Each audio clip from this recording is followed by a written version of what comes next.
Welcome to this session on entrepreneurship development.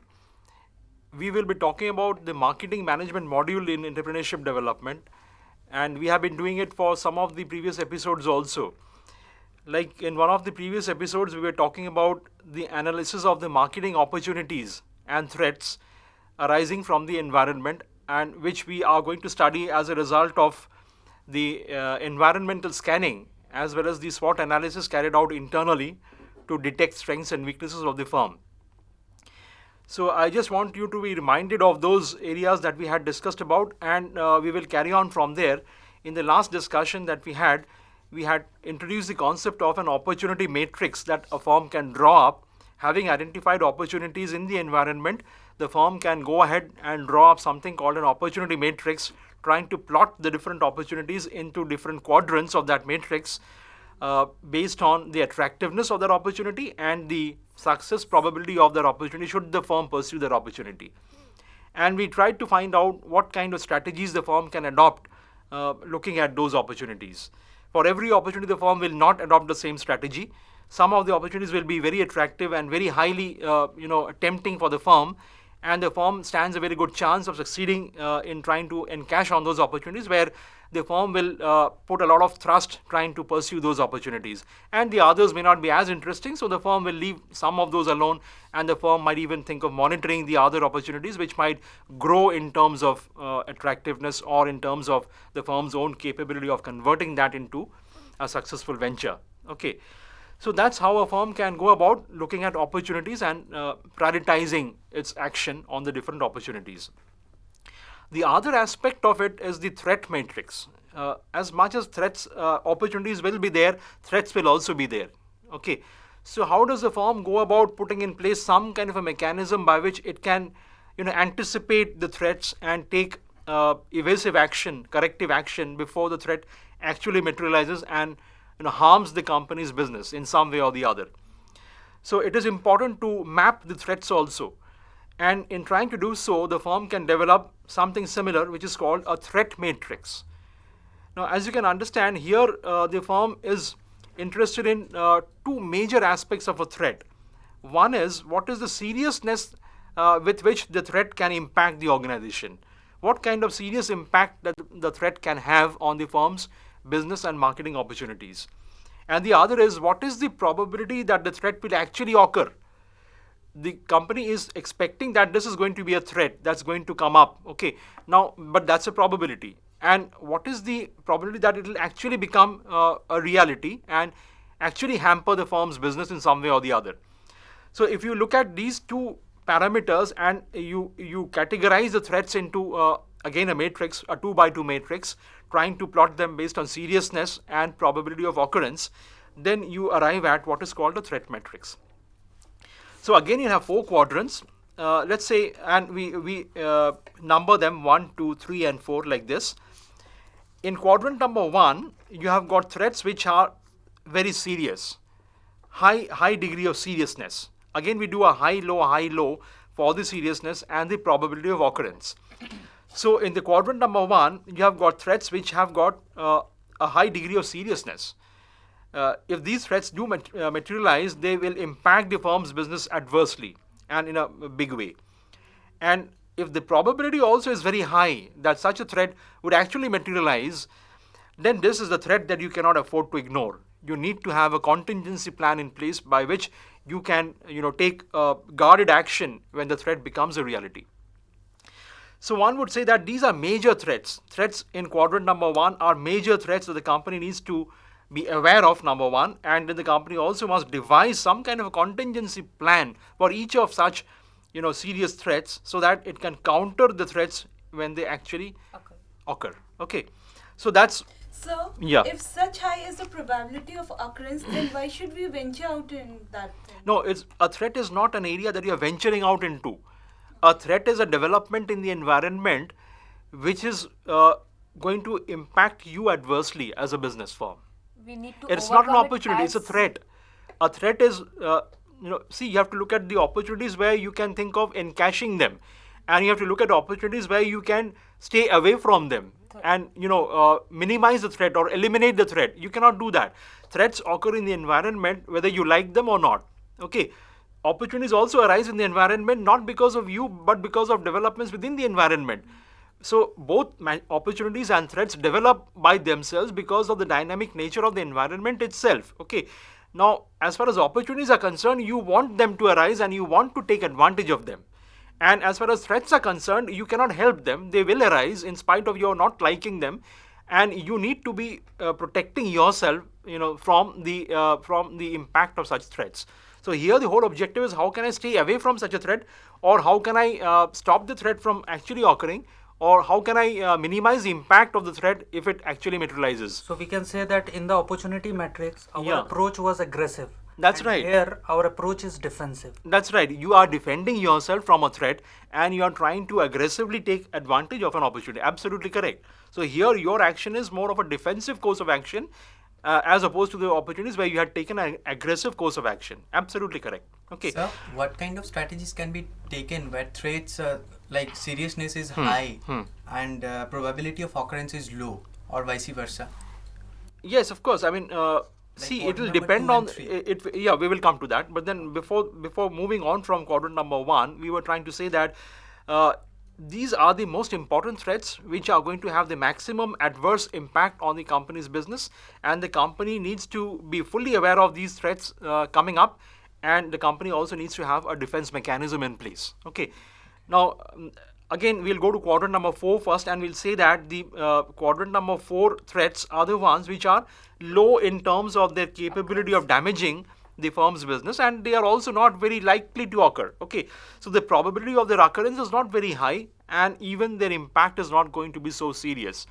So these are again categorized as minor threats which the company can afford to ignore at this point of time. But then there's a word of caution. Many of these threats might actually become bigger, okay, and they might have a bigger probability of occurring. Okay, in that case, they will move out from that quadrant. Mind you, an opportunity or a threat can migrate across the matrix. Okay, it's not that they will remain in the same matrix all the time. An opportunity can grow in attractiveness, a threat can grow in seriousness. Okay, so there is always a question of a threat or an opportunity moving around in the matrix, and therefore monitoring is important. But then as of now, when you're doing the threat matrix analysis, you have to know which are the threats which are high in seriousness and high in probability of occurrence, and which are the ones which are low in terms of both these parameters. The high ones are the ones for which you take an action today itself, okay, without waiting. You take a proactive kind of a course of action before, rather than being reactive to those threats, you be more proactive. And as far as the quadrant number 4 threats are concerned, where the impact is going to be low and the probability is also going to be low of their actually happening, you can take a reactive course of action. Dekha jayega. When the threats will actually mature, we'll see what we can do. Okay, that's the kind of approach you can adopt for such threats, because they're not very major. Okay, but then again, the question remains, what do you do with the quadrant numbers 2 and 3, which he was asking? Like, if a threat is major in terms of seriousness, but it may not actually occur, the probability of occurrence is quite low. Now, you hope for the best that it does not actually materialize. Okay, there are many a times where you have to wait and watch. You maybe the government is going to do something by which a threat that is looming in the horizon does not become a reality. Okay, it can happen. Or you might even take a proactive course of action. You might try to influence government legislation in a manner that the government takes an adverse view of the situation and brings in place some kind of a legislation which will guard you against that threat. Or maybe you can set up entry barriers. Suppose you find that there is a strong competitor who is very likely to come into your arena of business. Okay, now that's a major threat. Now, what can you do to set up, let's say, entry barriers so that the new entrant finds it difficult to enter into that territory? How can you set up such entry barriers? So that's a kind of proactive action trying to guard against a possible threat.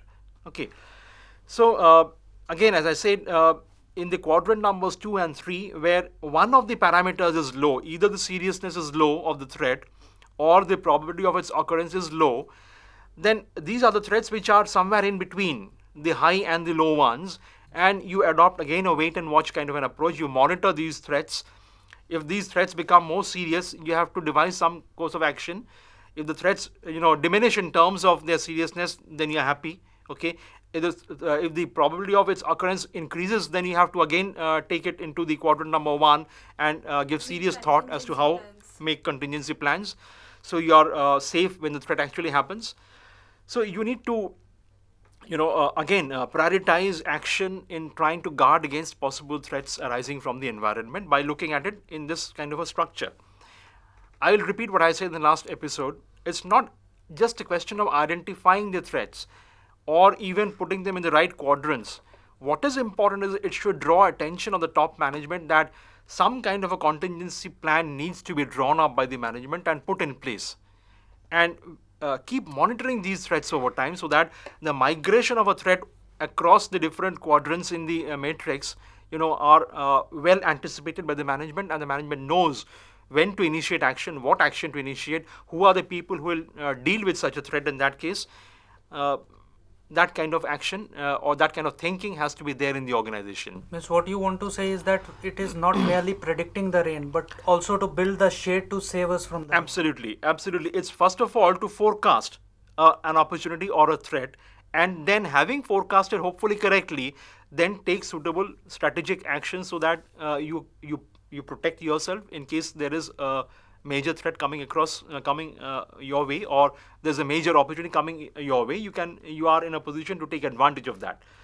Fine. So strategy is basically based on, first of all, an understanding of the environment and analysis of the environment and some kind of a monitoring of the environment. From there, the birth of the strategy will take place. Okay. Now, one more thing which I would like to say is that generally, having done an analysis of the opportunities and threats, business tries to classify these possible opportunities and threats into certain kinds of categories. Like if you draw up a matrix of the threats and the opportunities and again grade them as high and low, then what happens is you have got a combined threat opportunity matrix where you have got opportunities high and low, threats high and low. Okay, in terms of seriousness of the opportunity, the attractiveness of the opportunity and the seriousness of the threat. If you leave aside the probability, if you look at the opportunities in terms of attractiveness, if you look at the threats in terms of seriousness and plot a combined opportunity threats matrix, what you will find is that businesses which are high in both, that is high in terms of opportunities as well as high in terms of threats. Obviously, the environment is a composite where there are opportunities, there are threats. No opportunity is devoid of any threats. They come together. It's not to be looked at as if opportunities and threats remain isolated. Opportunities come labeled with threats many a time. So this compartmentalized approach to opportunities and threats may not do. In fact, what is more likely to happen is that you will find that opportunities come tagged with threats also, and there are both the things do happen. Threats also offer many opportunities. So how do you deal with such composites? You try to plot them on a matrix like this where you have got both threats and opportunities, and people try to look at the businesses and they say that business opportunities which are also high in threats, high in terms of attractiveness of the opportunity, high in terms of the possible threats also. Now that is called a speculative business. Okay, and there will be one kind of a strategy that the firm will deal with and bring in place as far as the speculative business is concerned. A good example can be shares. Yes, it can be termed in that way also. Shares could be a speculative business where there are some shares which have got high probability of giving you very high returns, but then they may also give you very low returns should things not work out as per your speculation. So there is a lot of speculation involved in this kind of a business. Okay. Similarly, if you look at the threats and the opportunities which are both low. Okay, there are some business opportunities which are low in terms of the opportunity attractiveness and also low in terms of the dangers involved, the threats involved. Now, these are the mature kind of businesses where, as you can understand, the opportunities have been exhausted. There are not too many opportunities left in that kind of business. And at the same time, the threats are also not very low because you've been able to establish yourself in that kind of a business already. So those are mature businesses. Okay, so another kind of strategy meant for those kind of businesses. The more difficult ones are, let's say, the threats and the opportunities there are certain businesses which are going to offer you, low opportunities and high threats. Obviously, these are the troubled kind of business which you want to stay away from. less in terms of opportunity attractiveness and more in terms of threats, more of a gamble. So leave them alone, the troubled kind of business.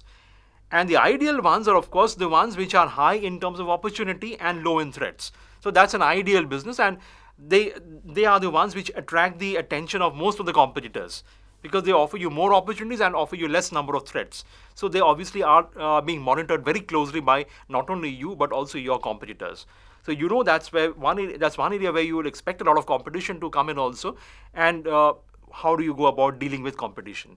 So that labels businesses into a speculative business, a troubled business, a mature business, or an ideal business, and helps you think about strategies independently of the others.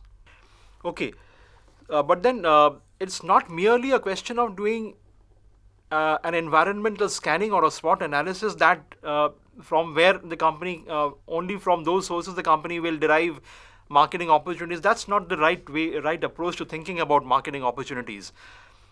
It is true that environmental scanning and SWOT analysis will throw up many opportunities for the firm to pursue, but then a lot of opportunities can be traced to the vision statement or the mission statement of the organization itself. Many big companies, which are visionary companies, which have existed for a mission, now those companies have come out with a vision in such a manner that a lot of opportunities reside within the vision of the organization itself. So one might say, what is a vision? What is a mission? What is a business definition? These are important questions to ask. And before we try to develop each of these concepts, let me say that these are also things which are carried out at the top level of the organization. So it's really important that as an entrepreneur, one has to understand, one has to have a vision for the organization. All the more important because we are talking in the context of entrepreneurship development. An entrepreneur who does not have a vision, does not have a mission, is perhaps not a good entrepreneur. You need to have a vision for your organization, for the business that you're going to set up. And the next logical question would therefore be, what is vision? Well, simply speaking, a vision is an inspirational picture of the future. It's an inspirational picture. It's a vivid description of what a company wants to be, dreams to be. It's like a dream. It's not something that we do in our day-to-day lives. It's something that we aspire to achieve as an organization. It is not something that can be very easily achieved by doing what we do regularly and routinely. It needs something like a quantum jump to achieve that. Okay, it's that kind of a thing. I would say, I'm just quoting some of the descriptions of a vision. It is a timeless, unchanging core value for the organization that defines the enduring character of the organization. Some people, in fact, say that it is the fundamental reason behind the existence of the firm other than making money. Okay, business has to do with making money. All of us do understand that. But then a company or an organization is an entity that needs to do something beyond making money also. And what is that purpose for which the organization exists? Okay, now that is the vision of the organization. They in fact are fraught with a lot of values and ethics for the organization. The important thing about a vision is that it is really a seed into which the entire organization is hidden. What the organization will become in the future years to come is actually spelled out in the vision or the mission of the organization. So suppose Yeah. BSNL has this objective in mind to reach every village. Yes. Then is this a vision? Or Yes, of course, it's a vision. It's a vision, to provide every rural villager also with some facility. Okay, now that can jolly well be a vision for an organization. In fact, I'll just read out a few examples of a vision statement and you'll realize why a vision statement spells opportunities or marketing opportunities for a business. In fact, the famous example of Sony's former president, founder president, Akio Morita, who said that everyone should have access to personal portable sound. The vision of Akio Morita, the founder of Sony Corporation, was that every individual should have access to personal portable sound. Now, and that's ages back. I mean, when Morita had this kind of a vision or a dream, that was not the time when we had products like the iPod or the iPhone or even the cell phone or anything that you talk about today. So we are talking about an era where there was nothing which was portable in terms of music or sound or whatever you call. Okay, and this led the Sony Corporation to develop the product called Walkman. So look at the opportunity. The company thought in a direction which was laid down by the former president or the founder of the organization, and taking advantage of his vision, the organization developed a product which became a runaway success. So we can say that whenever the dream of the entrepreneur Yeah. comes true, it becomes the vision of the organization itself. No, it's when the dream comes true, then you have got a marketing success in place to talk about. When it is a vision, it is really a dream. It's not a reality. Okay, so the entrepreneur has to conjure up some kind of a dream in his mind, and it is his dream that is going to be converted into a reality by the entire organization working together and working towards that goal. That is what a vision is about. So then, if one vision is achieved, that means the company or the organization or the head has to come up with another vision. Okay, I mean, yeah, fine. The vision is, as I said, a vision is not something that can be achieved over a very short duration with a minimal of effort. It's not that. So an organization can stay with a vision for a very long period of time. Okay, and when that vision has been realized, of course, you can add to that vision. You can expand that vision. So in fact, there's a big discussion on the vision, and many experts feel that a vision needs to be very broad.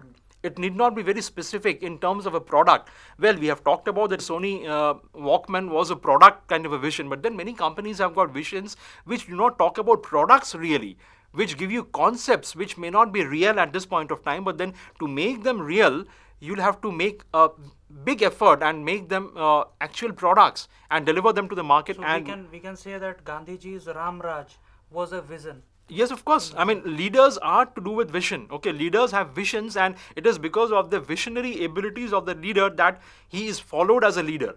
Isn't it so? Of course, you mentioned Gandhiji. Of course, he had a vision to free India, and that the entire country worked towards that vision and liberated the country. So that was a vision. Now, if you translate that in business terms, in the world of business also, you need to have a vision. You need to have a dream for which you exist, and it is in line with that vision or that dream that the organization makes an endeavor and makes it a reality. Again, I want to go back to an example. That's why I was saying, you are aware of a company called DuPont. It's a famous chemicals company, globally famous. Okay, DuPont makes chemicals and other plastic and polymer products. And look at their vision. Their vision is to develop immortal polymers. An impossibility. Of course, polymers cannot have life. And what are we talking about? Saying immortal polymers. Zero waste processes. A process that does not generate any waste at all. No mistakes, no waste at all. Elastic coatings as hard as diamonds. Coatings which are elastic but then who are as hard as diamonds. We all know diamonds are the hardest material that exists in nature, but then they are dreaming of creating elastic coatings which will be as hard or maybe harder than diamonds. Again, maybe not realizable given the existing state of technology. Elastomers as strong as steel. Like rubbers which would be as strong as steel. Can you think of that? Materials that can repair themselves. Materials that auto-repair. If there's a damage, the material or the elastic or the polymer will repair itself all by itself without human intervention. Again, not realizable. Chemical plants that are run by a single chip. One single chip can run an entire chemical plant. Vision. Coatings that can change color on demand. You're using plastic which can change color on your demand. Okay. Can you imagine? So that's the nature of visionary organizations. They set up dreams which may not be realizable. So what? When dreams are almost fictitious, dreams are like fiction, you try all the more harder to achieve them. Get close to them. That's right. So they set dreams which are impossibilities. But then who knows these are impossibilities? There are many people who have come and gone who could not dream that people could fly. There could be aeroplanes. There were people who could not think that you could send a fax message. There were people who could not think that you could carry a phone and move around and speak from anywhere you wanted. Okay. There are people who have never dreamt of a video conferencing, but then they have become realities today. Sir, these kind of visions are very much product specific. Like there are companies which have multiple product line or product Of course. class. Right. So they cannot talk really about their own product. They need to talk about their concepts and all. Exactly. In fact, that is why one school of thought has to say that the visions are much bigger things and they need to, go beyond products and services as of today. we tend to get bogged down thinking about our products, our services as of today. But then a vision takes you to a different plane where you are thinking of something which is not possible today, but then which is futuristic. Okay, and the visions I mentioned to you have all been futuristic on those dates when those visions were spelled out by the owners or the founders or the chief executives of those organizations. The point I'm trying to make is that a vision did not look like a practical document, a practical declaration. It can even look something as impractical as a DuPont's vision statement. Okay. So that's the way a vision is, and I'm trying to come back to the point that a vision needs to encourage the organization and look for opportunities within the vision statement itself. So there are marketing opportunities, there are opportunities to serve customers, keeping in mind the vision statement. So if you are clear about this, then we'll stop here today, and the next episode will deal about what is a mission. As of now, if you are clear about what a vision is, then I think we have done a good job.